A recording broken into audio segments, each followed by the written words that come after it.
Blog Talk Radio. Welcome to the Nonprofit Coach with Ted Hart, the most listened to internet radio show in the nonprofit sector, dedicated to helping your charity succeed. It's no secret that combining online and offline techniques is the key to modern-day fundraising success, and practical advice is what you need. The Nonprofit Coach with Ted Hart is the perfect landing point to learn from experts around the world who provide advice you can use. Ted Hart is without a doubt one of the foremost nonprofit thought leaders. Also a successful author, his books range from successful online fundraising to the use of social media and how to make your nonprofit green. Guests on the Nonprofit Coach are leaders in their field who share tips and trade secrets for nonprofit management and fundraising success. Ted lectures around the world, but now he's here for you.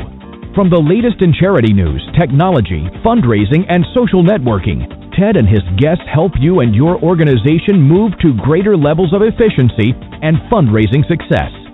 This is a live call-in show. Add your voice by calling 347-324-3080. After the show, you can find all our podcasts at tedhart.com. Click on Radio. Don't forget to dial 347-324-3080. Now, welcome the host of the Nonprofit Coach, Ted Hart. And welcome back here to the Nonprofit Coach. Thank you for joining us today. We've got a terrific show for you planned today. And wow, I just wanted to comment on last week's show. If you were not joining us and have not had a chance to listen to Dr. Stephen Meyer's show last week on personalized philanthropy, we've gotten more comments on that show than any show that we've recently done. And I just really felt that, that was really in tune with a lot of content that our listeners can use, as is today's show. So hang tight for the Page 2 expert today. We have Rob Mitchell back here with us, and I know you're tuning in today because you want the data that is available from the Atlas of Giving and to help you plan the rest of this year and going forward.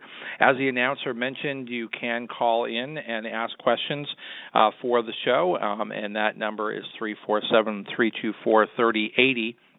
You also can join us in the chat room. I see some folks in the chat room. You can ask questions there if you would like. But you can also email us at tedhart@tedhart.com if you prefer to ask your questions via email. As always, here on the Nonprofit Coach, we start with Page 1 News.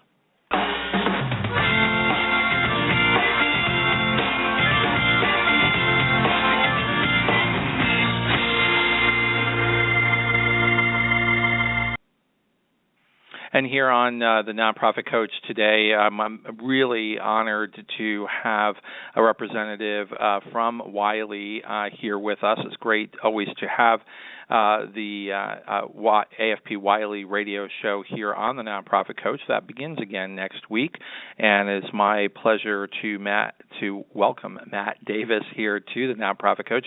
Matt, thank you for joining us here on the Nonprofit Coach. Great to have this partnership with Wiley. You've got some updates for us, and you're going to preview next week's Nonprofit Coach radio show. Take it away, Matt. Sure, I'm happy to. Well, first of all, thank you, Ted, for inviting me on the show to introduce the latest title in the AFP Wiley Fund Development Series. I'm relatively new to the nonprofit field, and I've got an opportunity to listen to several past broadcasts. It's a really great show, so I'm happy to do this. Well, thank you. We appreciate that as well. So Kathy Kingston, I met Kathy over the phone when this book was just about to go into production, and I quickly recognized that she's not only a smart and successful expert in transforming special event fundraising with auctions, she has an unrivaled passion to help organizations run money. And she's done just that. She's helped thousands of nonprofits raise millions of dollars across the country for amazing causes. Kathy has been involved in professional fundraising auctions for nearly 3 decades as a consultant, speaker, strategist, and auctioneer, and she regularly conducts benefit auction seminars and workshops for nonprofit and educational organizations around the world. She is also founder and principal of Kingston Auction Company and the creator of the philanthropy model of fundraising auction, which sits at the very center of her new book, A Higher Bid.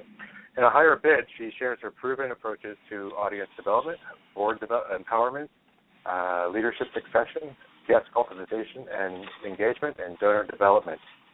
But, Ted, what I'm most excited about this book is it offers a fresh approach to fundraising.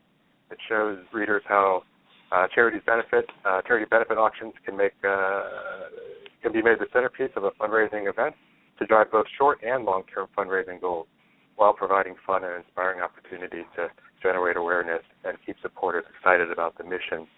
As she makes clear, it turns out fundraising auctions are not about selling exotic trips and fancy dinners. It's about communicating the impact of a donor's gift for a cause they believe in and love. It's about engaging supporters to become dedicated donors now and in the future. As Kathy points out in the book, more than $18 billion are raised annually at charity events. But the truth is that organizations can strategically raise billions more each year with a new approach that focuses first and foremost on connecting people to a cause. When designed and conducted strategically, benefit auctions are one of the most powerful ways to raise significantly more charitable dollars and can be a powerful catalyst for donors to make a long-term impact for causes that impassion them. What I love about the book is that as she's done throughout her career, Kathy helps us think more clearly about ways to have the greatest impact we can have on making a difference in our community. In short, as one reviewer distinctly put it, if you have ever participated in a badly organized, underwhelming fundraising event, and let's face it, who hasn't, you'll need to read this book. Anyway, Kathy has been a joy to work with on a higher bid, and I'm delighted, Ted, that you've chosen this book to discuss with your listeners. Thanks again for the opportunity to be on your show. And just so you know, we have several more great nonprofit titles coming out over the next few months, and that I think your audience might like, and I hope you'll invite us back. Well, absolutely, and it's great to have you in the family here, Matt. I know our producer, Diane Peaches, told me how much she really appreciates working with you, and how we are, working to try to find the space in our very tight schedule to get these titles in here on the show. The content is always very relevant. I literally have Kathy Kingston's book in my hand right now. This is really a terrific book. I have to say, I don't remember the last time that I saw so many endorsements for a book in the front of this book than I do in the front pages of this book, so that really says something. But a couple of points I want to make about this book for those who are grabbing their calendar right now and making sure that they circle in red to make sure they join us next week here on the Nonprofit Coach at 12 noon Eastern, is that this book is certainly, this show is a must listen if you have ever done or are planning to do a special event auction. But there's more to this book as well. And so for those of you who say, well, auctions aren't really for me, or I haven't done it, or I'm not planning on doing it, you still want to tune into next week's show, because Kathy's insight into the psyche of donors is extremely important, and I think a lot of her tips here are really relevant beyond sort of the special event auction in really helping both seasoned and junior fundraisers do a better job. So I think there's a lot here for people to want to tune in next week. And Matt Davis, thank you for joining us from Wiley. Thank you for publishing this book and bringing it to us. We look forward to having Kathy Kingston as our guest next week. My pleasure, Ted. I'll talk to you soon. Thank you. Take care. Bye.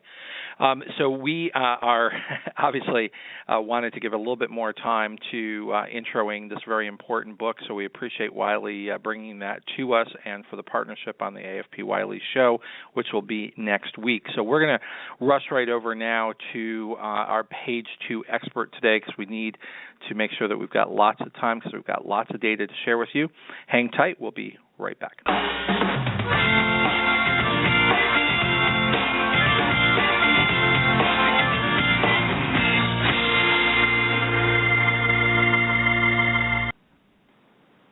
Rob Mitchell is a familiar expert here on the Nonprofit Coach. He has been with us several times before, always is one of the top-rated guests here on the Nonprofit Coach because of his own personal expertise and because of the data that he brings to us.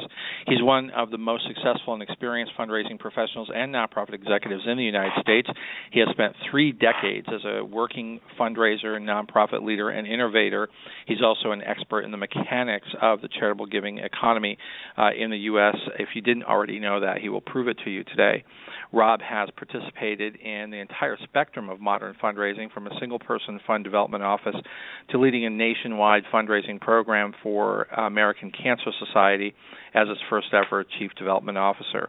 Rob has experienced and managed all aspects of fund development, including e-giving, events, direct response, planned giving, major gifts. This guy has done it all.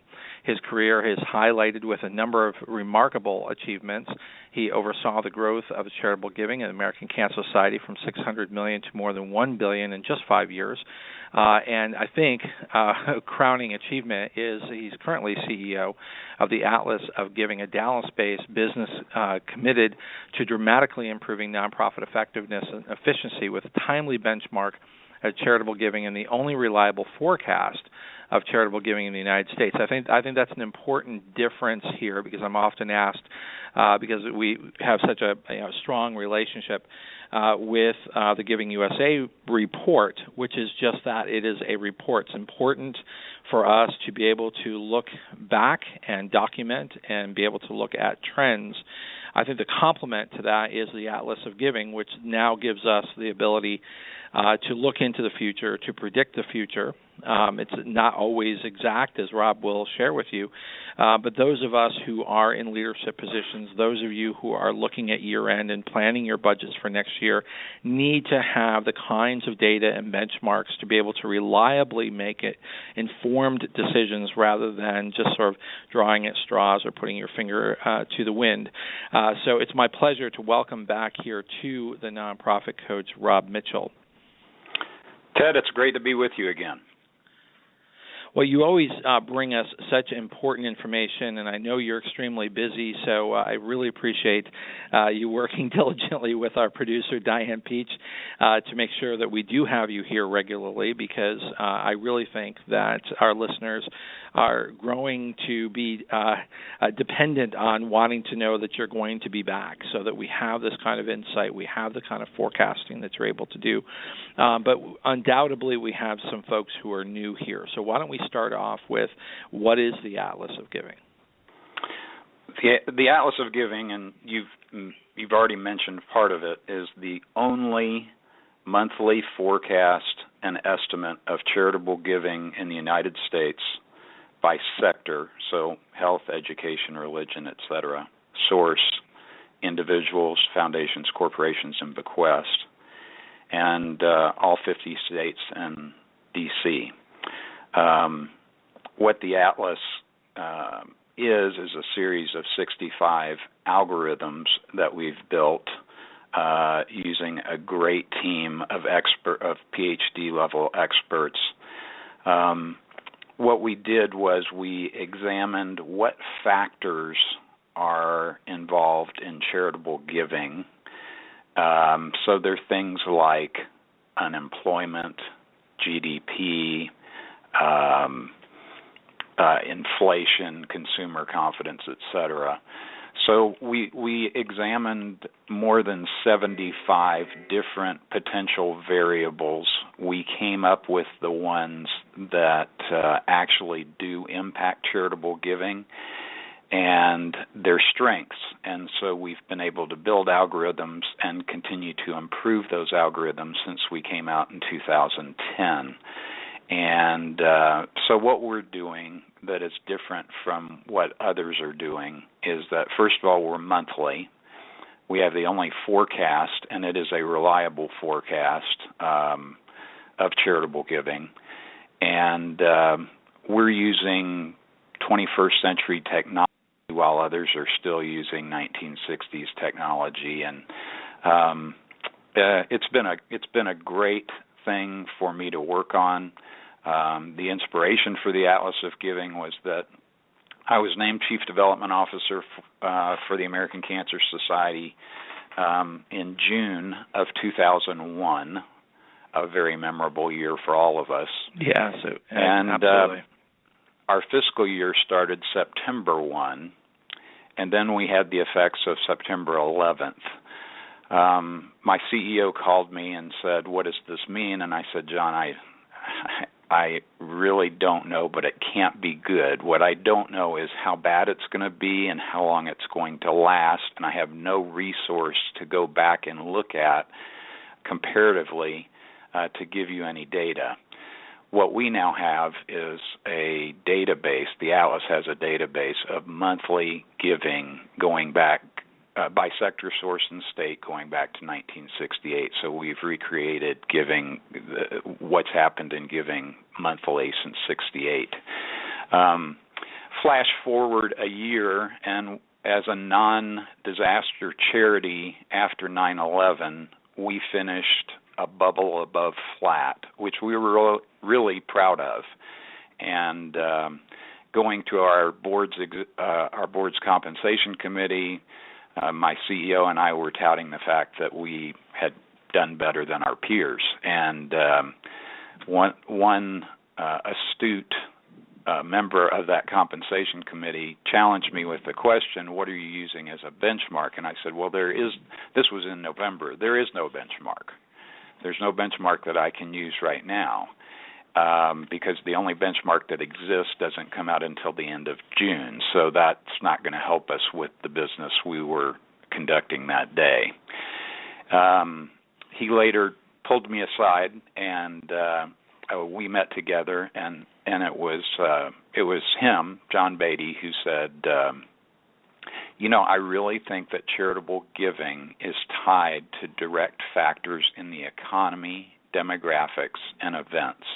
And if you could identify what those things are and how strong they are, you could build an accurate benchmark. He'd never mentioned a forecast at the time, but that after I left the society in late 2009, that's exactly what we did. We started to work to build the Atlas of Giving. We started with one algorithm, which, by the way, was for national giving. We used 42 years of published giving data and gave it to a team of 25 PhD analysts and statisticians. They came back and this is a company that works for Fortune 100 companies. One of their largest clients, for example, is Target. They work for Coca-Cola. They work for a lot of different companies that we've all heard of internationally. And they came back at the end of 6 weeks and they said, this is truly remarkable. We've never had this happen before, but we've been able to not only identify what factors are involved in national giving and their strengths, but build an algorithm when we back-check it back to 1968. The results match at over 99.5%. And so we knew we had something. Which was good news for those of us who were in the industry that really had not been asking the right questions, had not been focused on what the data could mean, and certainly didn't have the expertise to run those kind of algorithms and to determine whether or not there is something here. And in fact, there is. So you have been at this for several years. Your information is always very informative. You have for us today, as billed, a mid-year report, but you also have a little bit beyond that data that looks a little bit further. And so let's go ahead and start with what is the update from the last time that we spoke, sort of looking forward to 2015. What were the predictions back then? How are those bearing up? And if things have changed, what's changed? Well, there's some great news. From our initial report in January, which was an estimate of giving for 2014 and our first forecast for 2015, we're doing remarkably better than we anticipated. So far, and these numbers are through August of 2015. So from January through the end of August 2015, $318.53 billion has been given, and that is an increase over the previous year for the same period of 6.5%. So that's and what's really cool about this to me is that every month since January has been better than the month from that same month in 2014. We got awfully close in August to duplicating the same result we had last year, but it was still better in August in 2015 than it was in 2014. And the other thing that changed dramatically, as you know, we update and publish every month. And in terms of a forecast,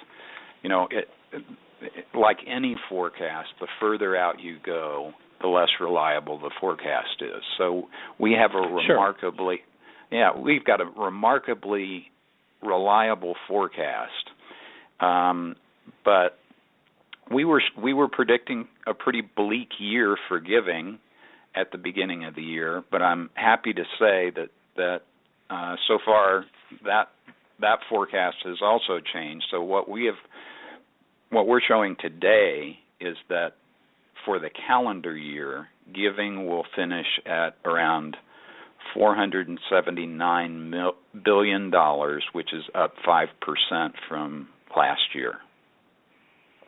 That's a very strong finish. So, what advice, based on the data that you're seeing right now, do you have for fundraisers and executives who are listening today, who are here in October, that we're in the final quarter of the calendar 2015? Any things that you would suggest that we tweak, that we take a look at and change and try to maximize the success that we can have for the year-end campaign, which is for many nonprofits, we're talking about the most important 3 months? Sure. I think there are a couple of things that for practitioners I would focus on. It's important to remember, though, that year-end giving has largely become a self-fulfilling prophecy. Lots of organizations spend most of their fundraising promotion dollars in the last 3 or 4 months of the year. Interestingly, in 2014, it didn't pay off well because actually giving went down, or the growth in giving went down during the last quarter of the year. This year, we're showing a different forecast. It's showing that giving is going to grow in September, October, November, and December. There are two things that I would say to a practitioner, and I'm speaking to myself if I were still practicing, is one, do everything possible to reacquaint yourself with your individual donors.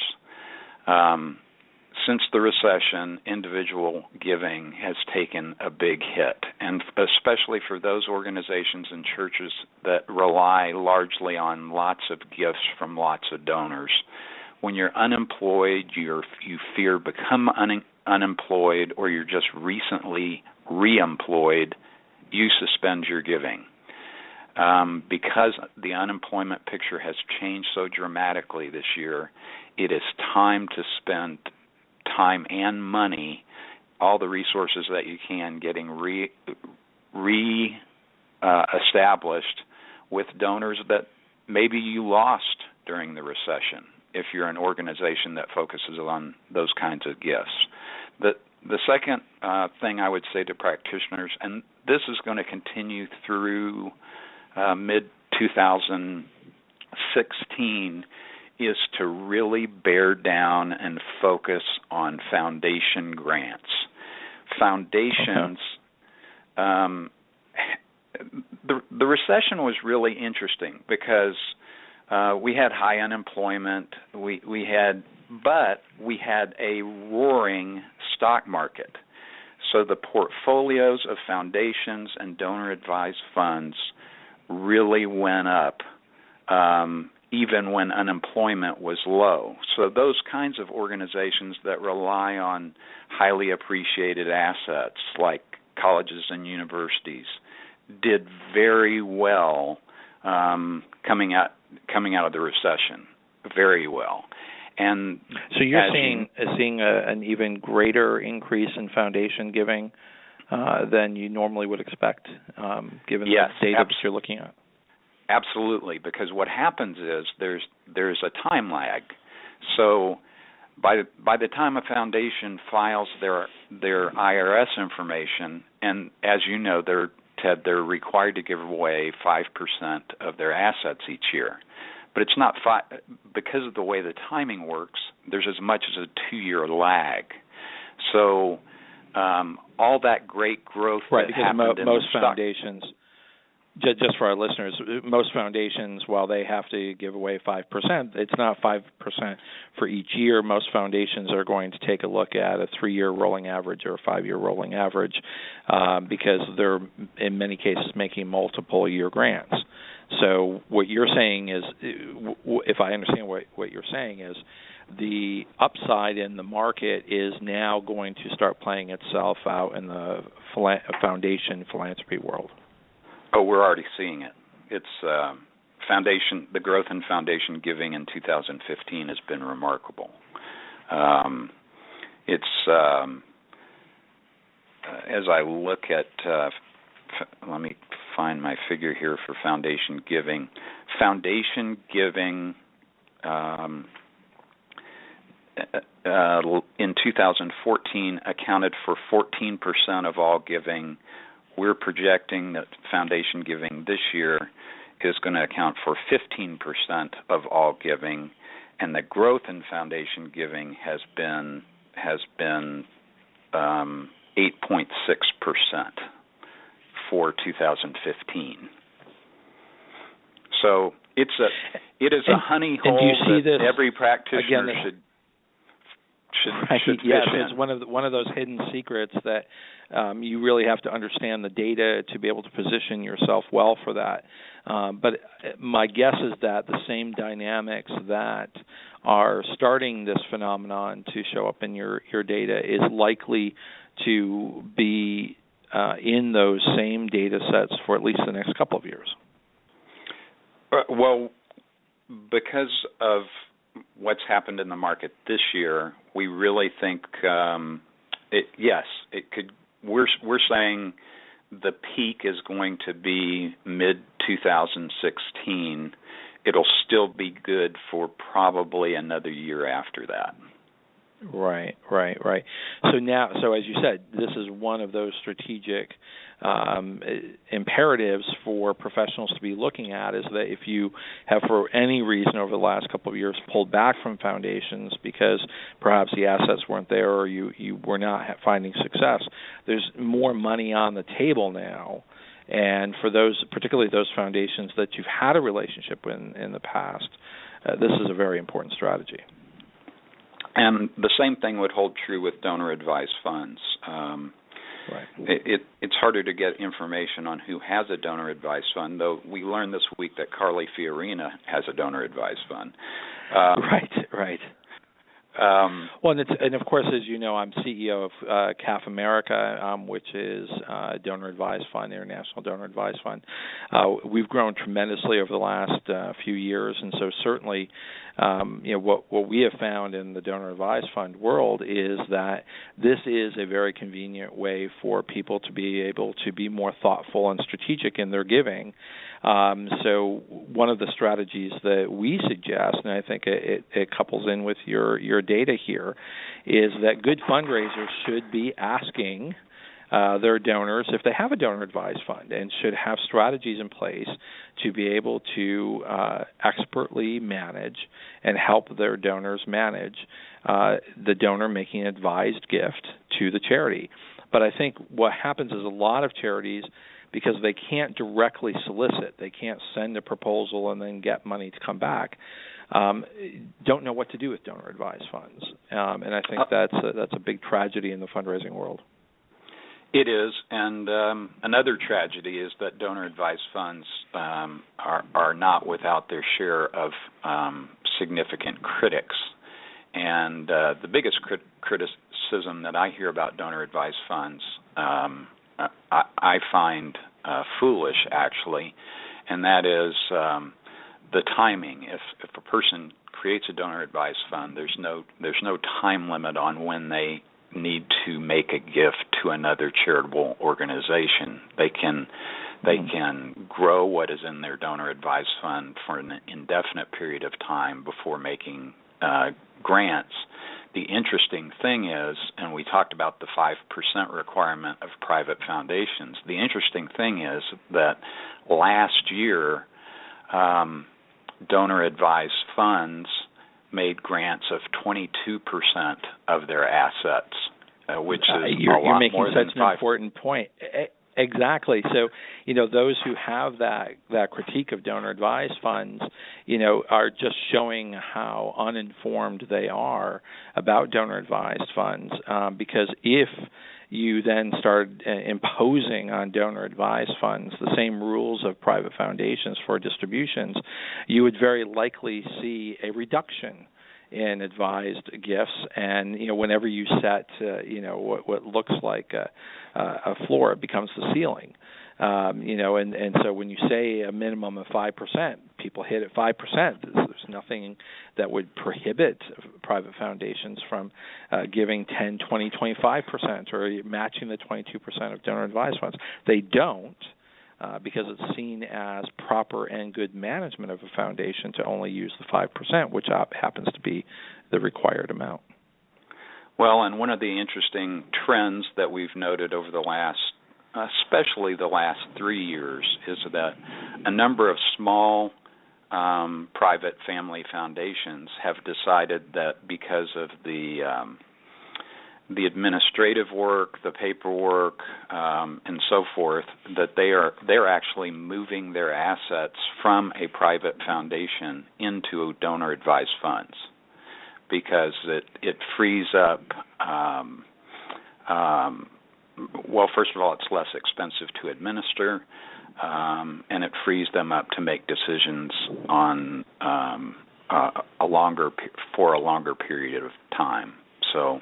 That's right. one of the we've trends seen we're that seeing here at CAF America, where foundations, so because as you and I have been around a while, it was a little bit more in vogue, sort of in the 80s and 90s, to have your own private foundation. And I think what a lot of families and high net worth individuals has found is that there's a lot of regulation, there's a lot of reporting, there's a lot of cost and sort of care and feeding of the foundation itself before you even get to the philanthropy.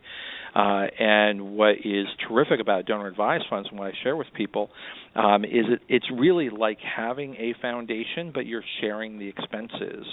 So it's sort of like having a shared expense suite, where you're sharing the expenses with all of the other donor advised funds, sort of virtual foundations that are part of that group, whether it's Fidelity, Vanguard, CAF America, any of the groups. You're sort of sharing those expenses, and you have experts available to assist you. So we've seen very rapid growth of donor advised funds, and the reason for that is that donors get it. There's nothing forcing donors to use donor advised funds, but what they realize in their own analysis is that they're an excellent way for them to reduce expenses and increase philanthropy. And one of the other nice things about donor advised funds, I'm a big advocate because looking at the numbers, donor advised funds last year provided at least 5% of the charitable giving total. And it could be as much as 7% of the charitable giving total. So it is not an insignificant number when we're talking about almost $480 billion that we expect this year. The other thing I love about donor advised funds is it's bringing us new donors. It's bringing us donors who didn't want to do a private family foundation. This is giving them a new option, so it's bringing us new donors. There's some other trends, Ted, that we continue to. We like to say we're keeping our finger on the pulse of American philanthropy, and so some of these trends are long-term trends. One is that church giving is, while it's not declining, it is not growing at the same rate as other sectors. And the reason for that, of course, is that fewer and fewer Americans are identifying themselves as members of churches. Their church attendance has taken a hit, and so this is a trend that we see continuing. We don't know when church giving and don't have a projection on when church giving might go negative. Right now, church giving is, and I want to make this clear, it's still growing. It's just not growing at the same rate as other sectors. It's significant. In fact, it's less than half of the growth of our most popular sector this year, which is the environment sector. Is part of that also that there are just more philanthropic options? So those who want to do good, wind this back 20, 30, and I know you've looked at 60-plus years of data, but wind this back several decades. And if you wanted to do good, one of the very few places that you actually could find good being done in an organized way would be with churches. That's certainly not the case in America now, and there are a lot more options for those who want to do good to do it directly in their communities in very organized ways. Is that part of the reason, in addition to some of the cultural changes in the amount of time that people develop for churches? Well, it absolutely is, and it falls into another trend, which is and this mostly affects millennials, but it also affects people, baby boomers like you and I, and Generation X people, and that is, well, first of all, the number of charities is growing at an amazing rate. Over the last 12 years, we have 50% more nonprofits in America, which is huge. Now, not all of them are going to make it. Many are small, many won't make it. But out of those are coming some very significant new charities that are making a difference. Millennials, in particular, are looking, instead of looking at giving by brand, and you can mention the names of the old brands of big nationwide charitable organizations. They're more interested in accountability. And so if I give my money to this niche charity that is focused on one particular problem, are they measuring their results, and can they give me some accountability that my money actually did something? That's difficult to do in churches. It's difficult to do in many large nationwide brand name old charities. Mm-hmm. So they're looking for that accountability. They're moving away from the old brands, and so that is a part of what's going on here. That's part of the trend. I think part of I see that as well, and I think part of the perhaps not so rosy news for the established big brands is that they are established big brands. And one of the things that we're seeing here at CAF America with our tremendous growth here as a donor-advised fund is our expertise is in international and supporting international charities. And oftentimes what we're hearing from donors is, in the past they may have given to a big, international NGO or, a large national charity in hopes that their work will then somehow support something in a small community elsewhere in the world. And what a lot of American donors want is they want that money to go directly to that charity in that country and not filter through a large bureaucracy.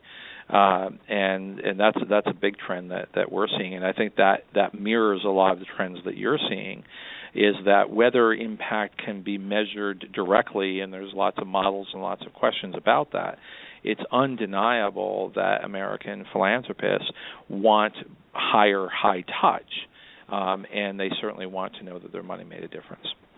Well, one example I would give you is that for the millennial generation, they're not big on workplace giving. In fact, they're giving less at the workplace than any other generation has. But all the evidence that we have supports the fact that they are giving more outside the workplace than any other generation their age. So in higher, more personal ways. In more personal ways. And A lot of it is being driven by we've got some amazing technology, as you well know. You feature technology experts on your show. When I started as a practitioner, if I made a donor call, I had to write down the results of a donor call on an index card. Now we've got these amazing donor relation systems to keep track of what contacts we have with our donors, and that includes not just personal contacts with phone calls and visits, but whatever mail they receive, whatever newsletters they receive. That's been amazing. Crowdfunding is changing things. It's just so easy. You can touch an app on your phone, and with just a few other touches, you can make a difference in a niche organization. And we've got Fundly and GoFundMe and Razoo and other charitable focused, and even Kickstarter, charitably focused technology that is making an amazing difference. And I couldn't help but think, as I was listening to the promo for next week's show, online, bringing your auction for your event online, that is making it a huge difference as well. So we've got this technology that is making fundraising, whether you're at a church, a small charity, a large old established brand charity, charitable giving is becoming more effective, and it's becoming more efficient as a result of technology. And also more personalized, which is why I think our show last week just really seemed to strike a chord for a lot of our listeners. Is this message of personalized philanthropy is one that resonates with donors today. I think it always has. But I think the point that you're making is that we most definitely have more technology now to make it a reality for a larger number of people. Because, as I've always pointed out, is in philanthropy, the most successful philanthropy has always been personalized. It's always been face-to-face and customized to the donors. But there's a limited capacity that we had as fundraisers to be able to broad base that kind of personalized approach. Well, now technology allows us to broad base that same kind of personal approach. Now, Rob, we're going to take just a real quick break. When we come back in the final 15 minutes that we'll have of the show, I know time goes by so fast when you're here. What I'd like to do is ask you to give some tips to beyond this holiday season, which of course is an important time. What should our listeners be doing to prepare their budgets, to look forward to 2016, and what are those strategies beyond the ones that we've talked about today that are going to spell the difference for 2016? And we'll be right back after this quick break.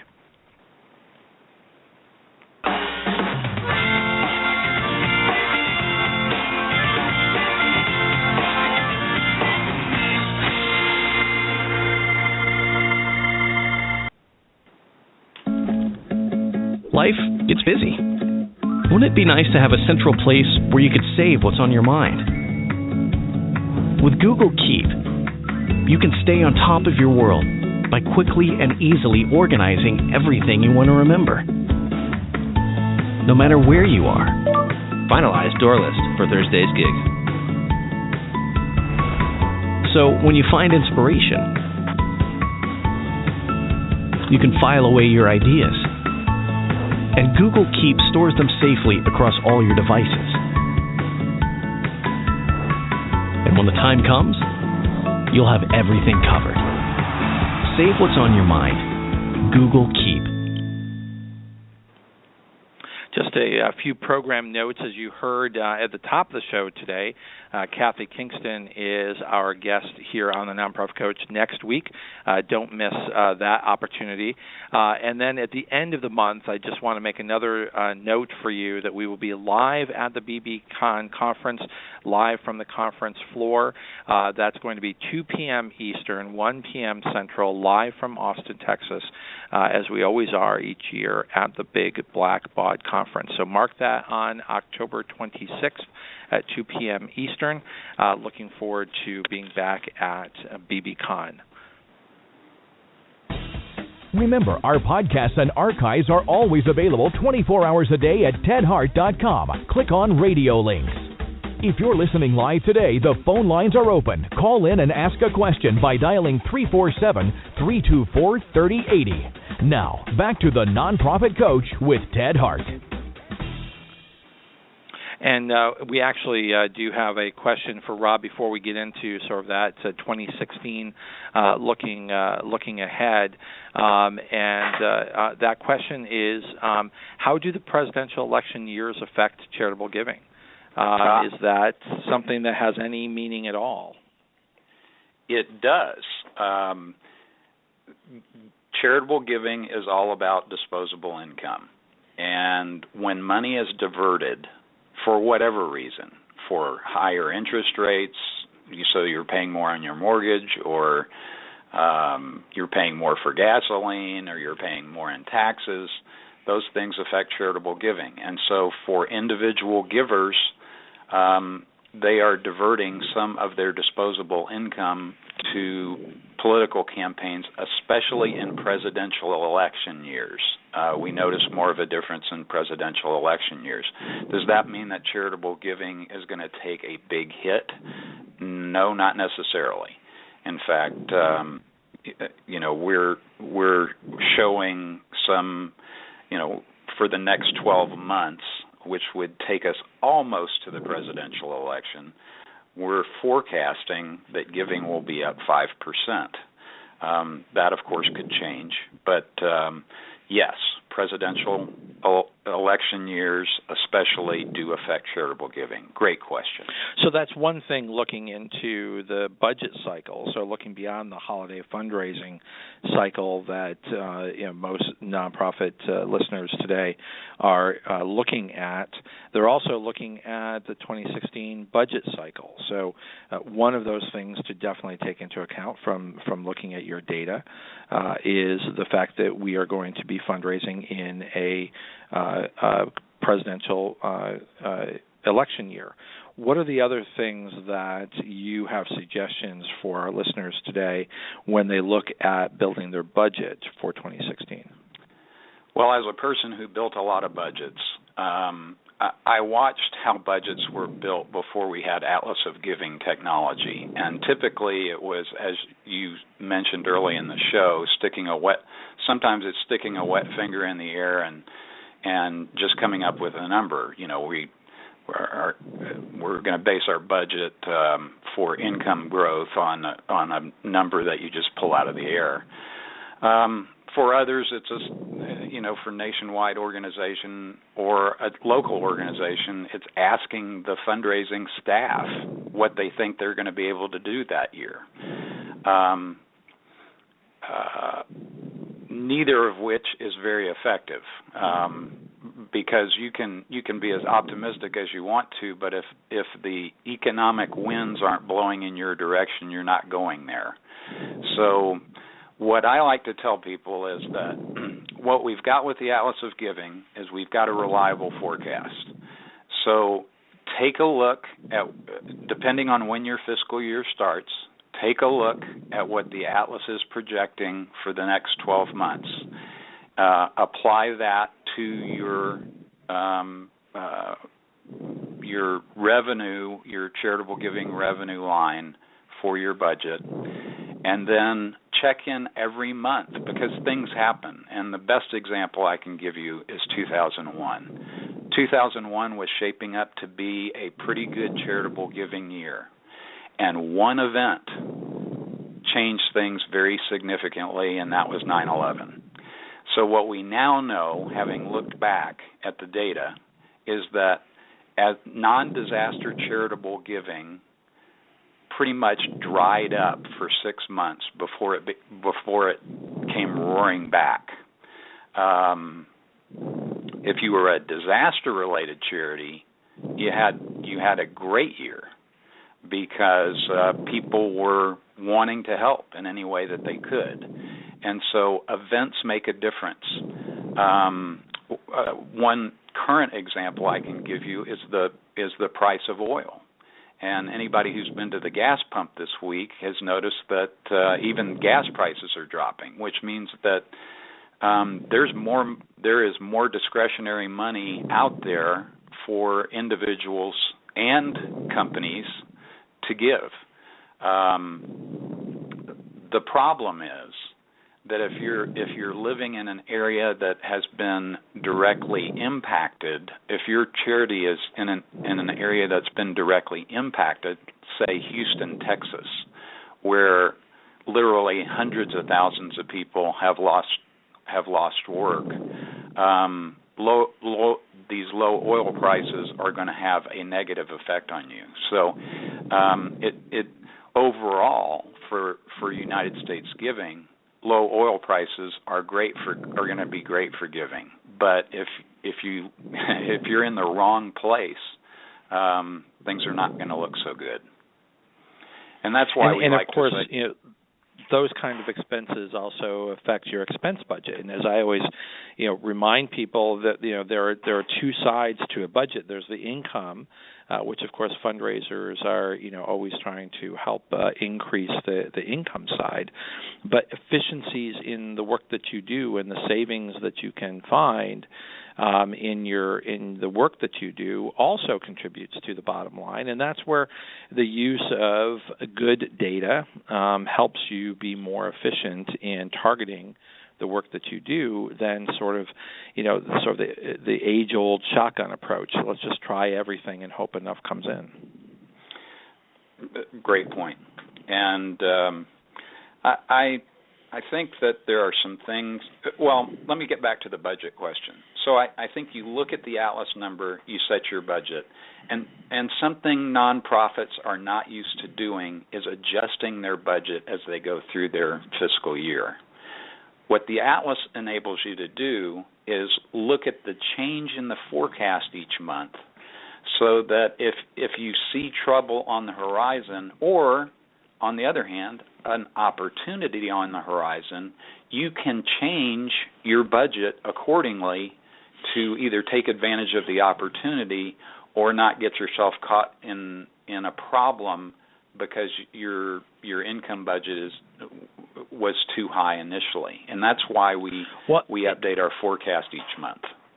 Right, and you provide data on a regular basis, but what you're talking about is also having leadership understand that, in 2015, 2016, we really are in a much more flexible, volatile period of time that data really can make the difference, and where most organizations would set a budget once a year, measure against it, but they don't really think in terms of modulating that budget. What you're saying is the data suggests that you really can do that in a smart way and position your organization for longer-term growth than just sort of checking in once a year.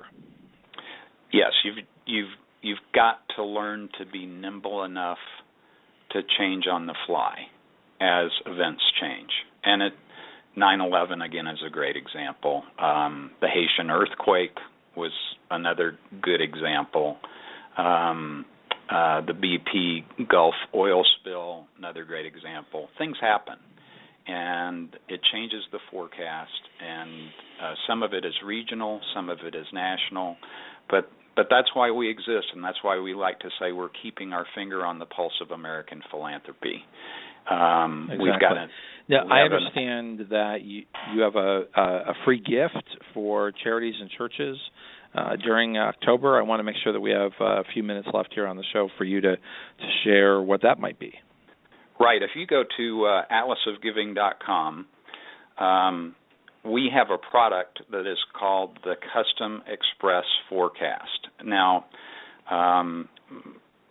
what what this is you answer 6 relatively easy questions about what you raised last fiscal year, where your money comes from in terms of individuals, foundations, bequests, and so forth, what sector you're in, and what geography you're in.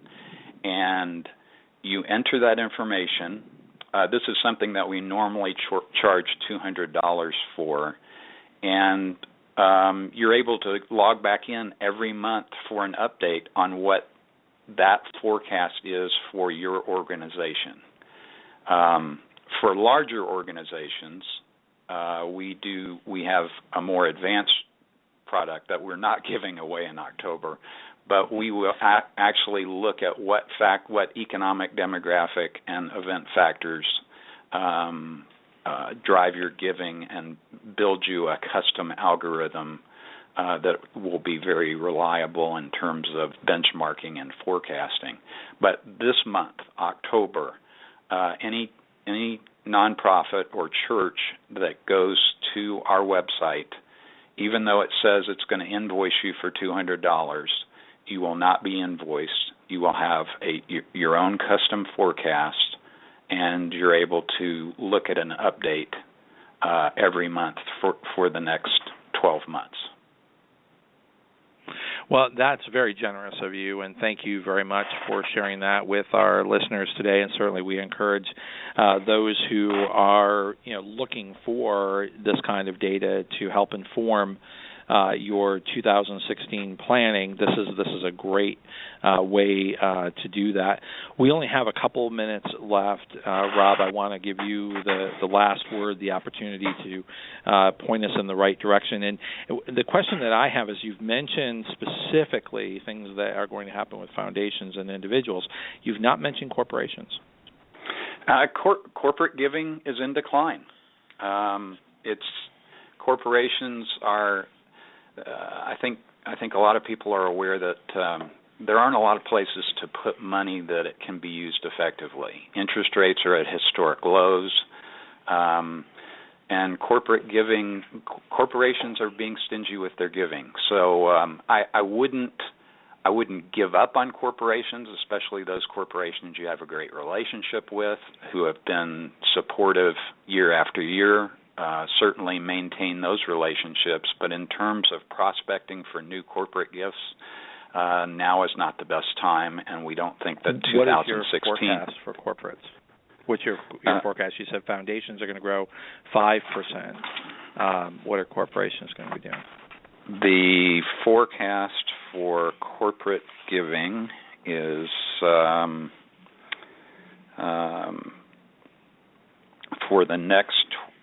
for the next 12 months is that corporate giving will only grow at a rate of 2.3%. 2.3%. And how about individuals? So you said 5% for foundations, 2.3% for corporate giving, and what will individuals be doing in the next 12 months? The individual giving will be a growth of 2.8% in the next 12 months. Mm-hmm. So the real news here in terms of new money on the table is foundations, seconded by individuals, and bringing up the rear of corporations. Yeah, and you have to remember, of course, that 74% of all giving is provided by individual donors. And now, right, as I said before, is a terrific time to reconnect with lapsed donors and the donors that have stayed with you through hard times. And to bring it back to something we both advised early on, ask them if they have a donor-advised fund, and be prepared to help inspire them to advise a gift to your organization via that donor-advised fund. The good news there is the money's already given. It's much easier for them to advise it to you. This has been Rob Mitchell from the Atlas of Giving, back here on the Nonprofit Coach. Rob, you've done a wonderful job, as always. I hope you'll come back, as you regularly do, and bring us up to date on what's happening in data, what's happening in measuring and analysis and forecasts of the philanthropic sector here in the United States. Thank you, Rob, for being our guest here on the Nonprofit Coach. It's been my great pleasure, Ted. Thank you for asking me. You've been listening to the Nonprofit Coach Radio Show with Ted Hart. Tell all your friends to check out our production schedule and download our iPod and iPad-friendly podcast at tedhart.com. Thanks for listening to The Nonprofit Coach.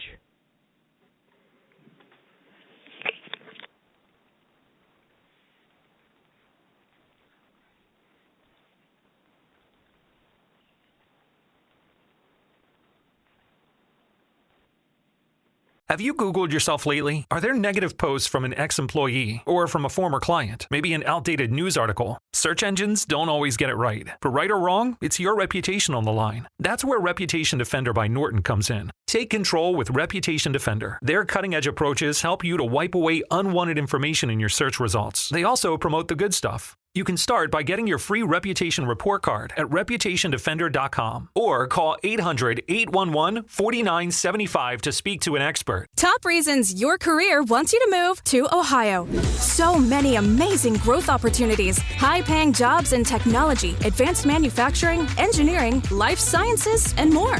You'll soar to new heights, just like the Wright brothers, John Glenn, even Neil Armstrong. Their careers all took off in Ohio, and yours can too.